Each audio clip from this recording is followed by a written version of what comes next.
A las 9:11 y habíamos ya adelantado que se encuentra con nosotros el doctor Natalian Primo.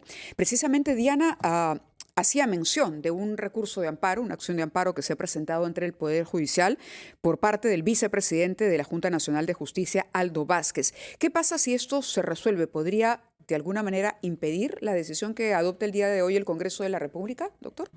Muy buenos días. Buenos días, doctor. Bueno, en rigor esa medida, si existiera, sería prevaricadora y estaría yendo contra una sentencia expresa del Tribunal Constitucional que ha señalado que el Poder Judicial no puede interferir acciones del Congreso que están en su campo de competencia excluyente y exclusivo. Sin embargo, en esta justicia maniobrada por estos titiriteros que actualmente, como funciona en la justicia, todo es posible. Todo es posible, porque hemos visto cómo tenemos un poder judicial absolutamente desprestigiado y en gran medida sometido a esta junta, que cada 7 años los puede mandar a su casa si le da la gana por ninguna razón objetiva. Pero porque es una cosa extraña. ¿Quién resuelve la controversia en cualquier caso? ¿Quién decide que es breve? Yo no quisiera adelantarme porque el hecho que uno formule una acción no quiere decir que pueda proceder. Lo cierto es que el Tribunal Constitucional ha dicho que solamente caben acciones de garantía respecto a funciones propias del Congreso en cuanto al incumplimiento de aspectos formales, no de temas sustantivos. Y obviamente no cabría un amparo frente a lo que sería para ellos una suerte de amenaza, porque para que usted formule un amparo por una amenaza de violación de derechos constitucionales, esa amenaza tiene que tener 2 condiciones: ser cierta y ser inminente. Y no se cumple estas 2 condiciones, porque nadie puede saber, hoy día creo que ni siquiera los congresistas, si va a haber mayoría o no va a haber mayoría. Lo cierto es que la Junta tampoco puede esgrimir como argumento, que yo he escuchado ayer al señor Vázquez, que es el gran, digamos, cerebro atrás de todo, que si se les destituye o si se les inhabilita, se cae el sistema de justicia, el control de la corrupción y se cae el mejoramiento del Poder Judicial. Porque entonces simplemente la Constitución no incluiría como posibles de ser cesados a los miembros de la Junta Nacional de Justicia. Y es más, la Constitución establece que la posibilidad de cese no es por una falta grave, es por una causa grave. Y a mí no me cabe la menor duda que la Junta Nacional de Justicia lo que ha demostrado no solamente es un doble rasero, ¿no? Un actuar absolutamente no apegado a la Constitución, y ha tenido algo que no se ha mencionado.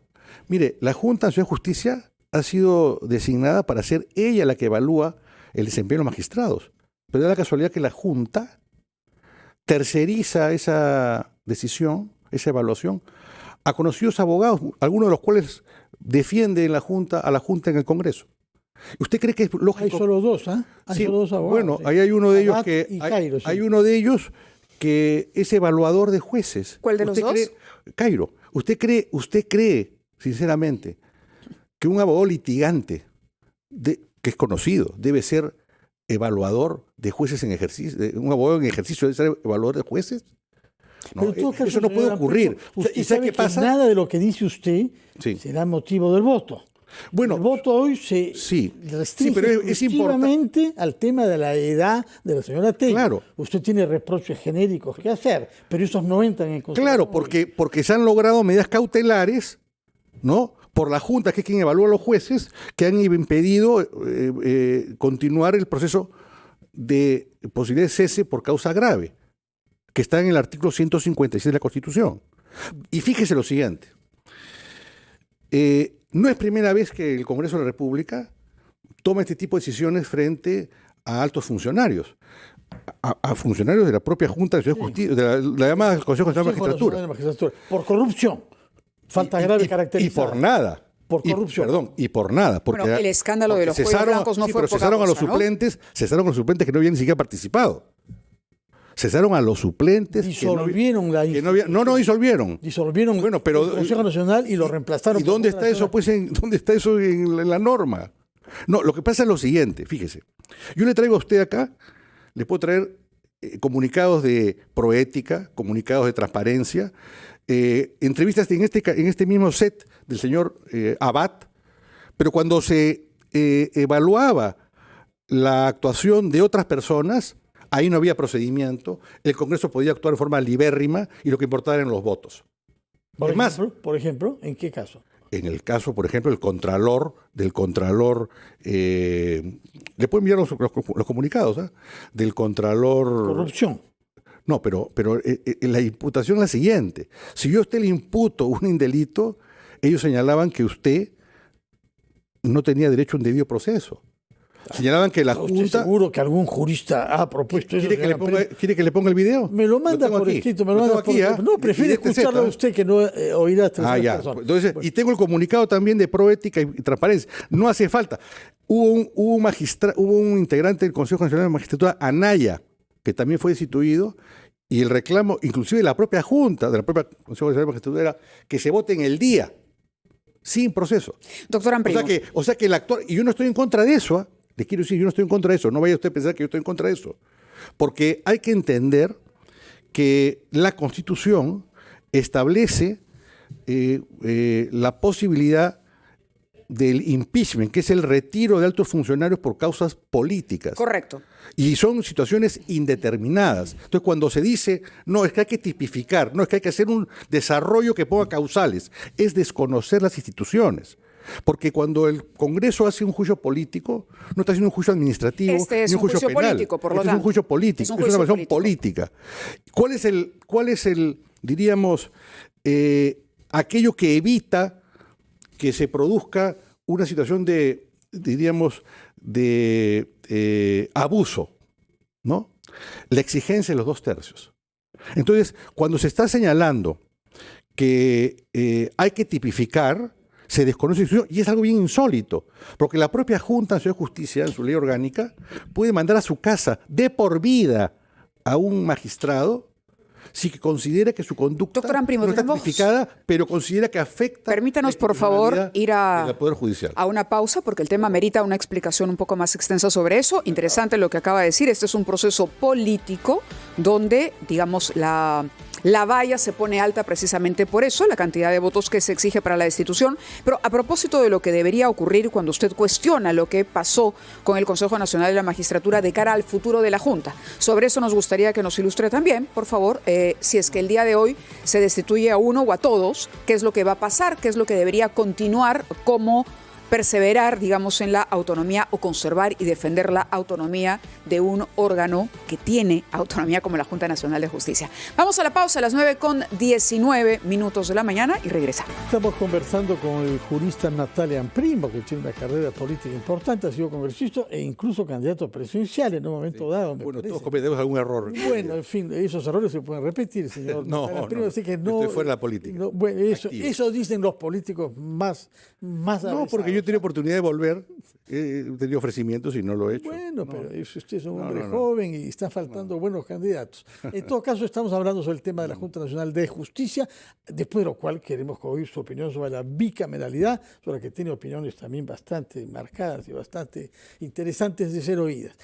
¿Qué es lo que le disgusta tanto de una Junta Nacional que ha sido en general reconocida? Hablo en un solo punto, como integrada por personas honestas, con alguna excepción quizá. Pero mire, para quien administra justicia, no hay mayor deshonestidad que la aplicación diferenciada de la ley. Porque cuando usted tiene que administrar justicia, tiene que aplicar la ley por igual. Cuando usted tiene una alta responsabilidad, como son los miembros de la Junta Nacional de Justicia, no puede aplicar un reglamento según la persona que está de por medio. Y eso es lo que ha actuado. ¿En qué casos, por ejemplo? ¿En qué casos cree usted? Múltiples casos. Mire, le voy a poner uno. Ya le voy a poner uno, para no hablar de la señora Benavides, ¿no? Que es un caso notorio, público y conocido. Y complicado, ¿no? Sí, pero que yo no defiendo a la señora Benavides, pero el actuar de la Junta de Justicia es un actuar absolutamente simple. Suspendida en un proceso administrativo. Sí, pero suspendida de una forma bastante sui generis. Como fue sui generis que se creó como el pero es que yo no puedo aplicar en un caso A y en el caso B soluciones distintas cuando las causas son las mismas y el suceso es el mismo. Correcto, eso no puede ocurrir. De lo que se va a votar el día de hoy en el Congreso. Claro, hablado de la honestidad. Por eso, para mí no es honesto quien actúa en forma distinta. no es honesto. Ese es su parecer. No es deshonesto solamente el que roba. Una opinión de parte. Pero usted quedó en darnos un ejemplo. Quedó en darnos un ejemplo, nada más. Pero le doy un ejemplo para terminar la idea. Favor. Si usted, por ejemplo, opina en un sentido determinado, no en forma objetiva, sino porque tiene algún tipo de relación personal o amistad o tal y cual, usted es honesta en su oficio, no es honesta en su oficio, ¿no es cierto? Eso ocurrió en la Junta Nacional de Justicia, pues. Eso ha ocurrido en la Junta Nacional de Justicia. ¿Y eso es lo que está en este momento bajo discusión en el Congreso o es el tema de la edad y la interpretación de la Constitución? La edad y la interpretación, pero que también revela que esa interpretación responde al mismo concepto, a aplicar la ley ancha para mis amigos, angosta para los demás. Por lo tanto, ¿usted considera que es grave? No, en el caso actual es grave porque viola flagrantemente un artículo constitucional, por supuesto que es grave. Entonces lo que debería ocurrir es la remoción del íntegro de la Junta. Desde su análisis. Fíjese, yo creo que la Junta cometió un grave error en conjunto, que su defensa no ha sido diferenciada, porque yo creo que aquí hay responsables en el fondo principales de otros que son accesorios, pero lamentablemente los accesorios no se han distinguido. En el Congreso lo que se está escuchando es que va a ser una votación particular, caso por caso. No, es que debe ser caso por caso. Correcto, pero si la interpretación que usted hace es lógica y acá hay una causa grave y todos han interpretado de la misma manera mal la Constitución con relación a la edad de la doctora Tello, entonces tendrían que ser todos o ninguno.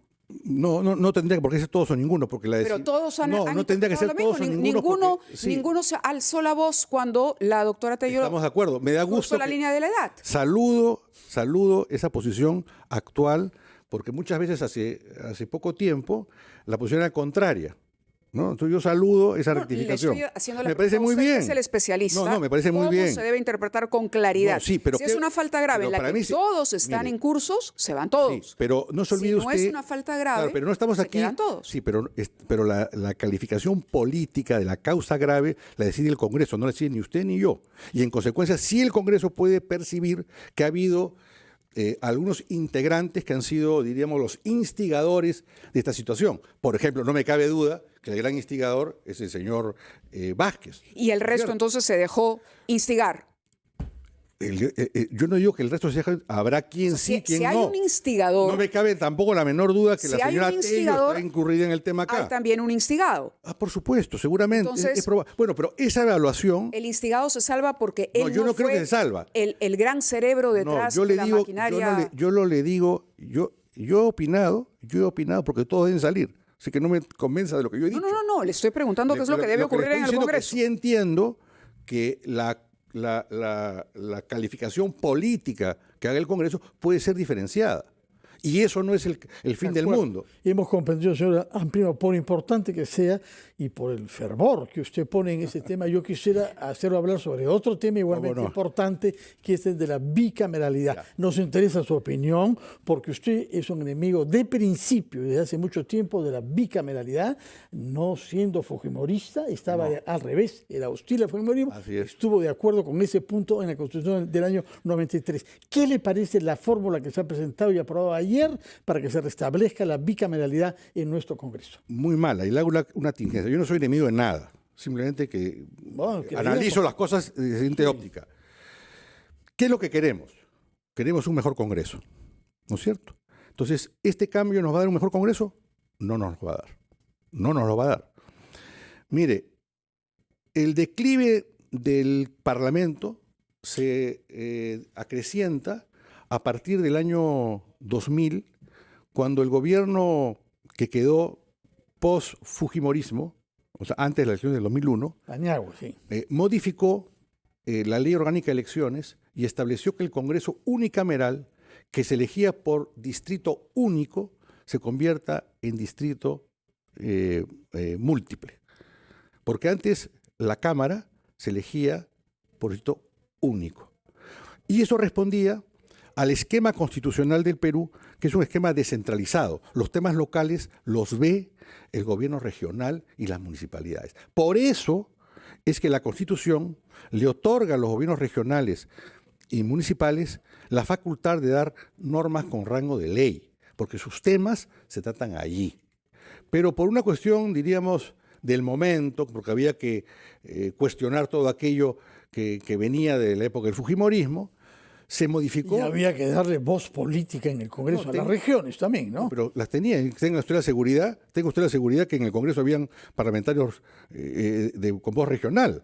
Le menciono uno que fue el gran promotor de esta reforma y que me admitió que se había equivocado, que fue Daniel Estrada. Daniel Estrada había sido, en la elección del año 2000, creo que el tercer congresista más votado del Perú. Sí. Y en la elección del año 2001, que postula por Cusco, que había sido uno de los cabezas de la caída del fujimorismo, fue el último en ingresar. Y me dijo, yo creo que la percepción regional, me dijo, no ve una visión más grande. Quiere la novedad por la novedad. Quiere lo que le ofrezcan. Y creo que me he equivocado. Eso me dijo a mí Daniel Estrada, que sentaba a mi lado. Pero entre tanto había lidiado contra Camisea. Bueno, eso fue cuando fue alcalde. Eso también. Bueno, está muy bien, pero entonces, en todo caso, ¿no? Era un hombre que se equivocaba pues en forma continua, pero eso no es culpa. Claro, pero vayamos a lo que se aprobó hoy, porque el argumento es... Habiendo sido un excelente parlamentario. De acuerdo, pero vayamos a lo que se aprobó, que se ha aprobado ayer. Bueno, ¿cuáles son sus cuestionamientos concretos? Entonces, usted no mejora la calidad de la ley porque tenga dos cámaras, sino usted mejora la calidad de la ley porque las personas que intervienen en la evaluación hacen bien su trabajo. Porque si usted tiene una cámara de irresponsables y una de responsables, vota a los irresponsables. Y si fuera cierto que usted para hacer una buena ley requiere más de una cámara, entonces la Constitución, las constituciones en el mundo se aprobarían por más de 2 cámaras, por 3 cámaras, por 4, por 5 cámaras. Y da la casualidad que ninguna constitución en el mundo, en la historia de la humanidad, que es la ley de leyes, ha sido aprobada para más de una cámara. Entonces, ¿cómo es esto que para aprobar la Constitución, que es la ley de leyes, me basta una cámara y para aprobar una ley ordinaria requiero 2 cámaras? Pero además el proyecto, o lo aprobado, tiene errores groseros y graves. A ver, díganos 2, por ejemplo. Bueno. Groseros y graves. Mire. ¿A quién le corresponde el orden público, cuidar el orden público en un país, según nuestra Constitución? A la presidencia del gobierno, al Poder Ejecutivo. Sí. Muy bien. La Constitución contempla la posibilidad de que el Poder Ejecutivo pueda decretar el estado de emergencia, como todos lo vemos. Bueno, esta reforma establece que para renovar el estado de emergencia se requiere el voto del Senado. Entonces, si yo, que soy el que me corresponde el control del orden público, que dicto el estado de emergencia, que pasan los 60 días y lo tengo que renovar, como se renueva permanentemente, no tengo el voto favorable del Senado, no puedo mantener esta emergencia. ¿Cómo cuido yo a los ciudadanos? Es una cosa grave. Eso es un tema de desconocimiento, desconocimiento de la institución. Sí. Otro tema. Vamos a la composición. Porque, mire, la gente que yo escucho opinar habla en forma genérica del Parlamento, el Senado, la bicameralidad, pero estoy segura que no ha leído el texto.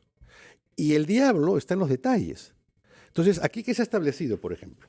Se ha establecido que vamos a tener un Senado y una Cámara de Diputados, en principio, por 60 senadores y 130 diputados, aunque ese número puede ser ampliado a libre decisión de los parlamentarios, inclusive los actuales, en forma abierta.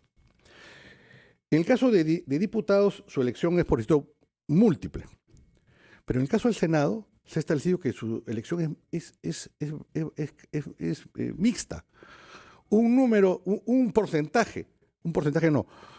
determinado número por definir va a ser múltiple y un determinado número va a ser único, porque dice la norma lo siguiente.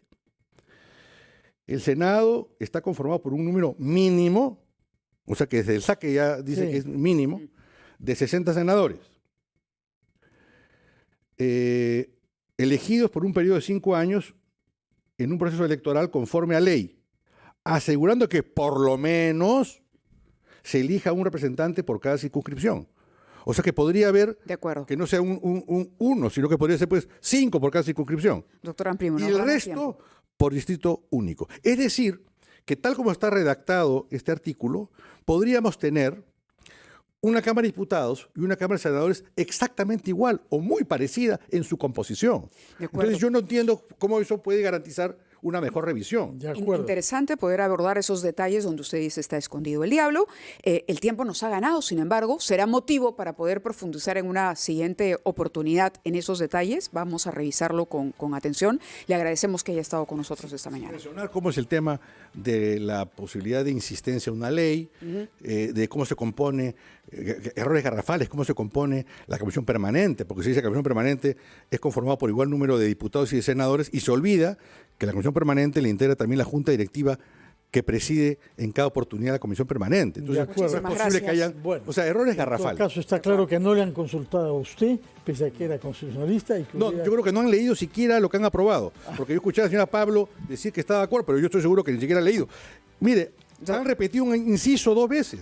Eso es un hazme reír. 2 veces repetido en esta ley. Así es, por supuesto, porque han modificado el inciso 3 del artículo 139 de la Constitución, y en el fondo han querido variar el número 2. Bueno, lo vamos a invitar la próxima vez con la señora Moyano, que es su remota sucesora como presidenta de la Comisión de Constitución. Encantado. Muchas gracias. Gracias, doctor Primo, por haber estado con nosotros. Le da mucha vitalidad siempre a sus opiniones, así que le agradecemos su presencia. Muy buenos días. Son ya las 9.